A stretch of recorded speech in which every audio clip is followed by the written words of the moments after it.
আমরা সেই রস সংগ্রহ করে নিয়ে আসলাম এবং এখন খেয়ে আপনাদের দেখাবো কেমন।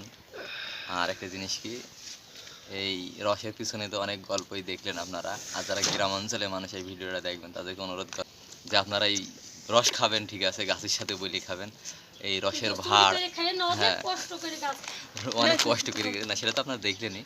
তো যাই হোক, মানে রস খাবেন ঠিক আছে, কিন্তু ভাড় ভাঙবেন না, বা গাছের কাছে চেয়ে খাবেন, খুব ভালো হবে। তার মানে আপনি তার কাছ থেকে অনেক দোয়া পাবেন, এবং মানে পাবেন অবশ্যই। কিছু রস চালির অবশ্যই রস দেয় তারা, যেমন আমি তো বললামই আপনাদের।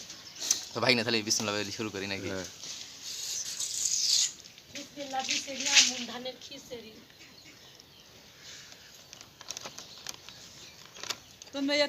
তুমি তো কাজে যাবা, হ্যাঁ তো এই সকালবেলা রসটা খেয়ে তুমি কাজে যেতে পারবা তো? ইনশাল্লাহ, দেখা যাক। মরিটরি যাবে না তো?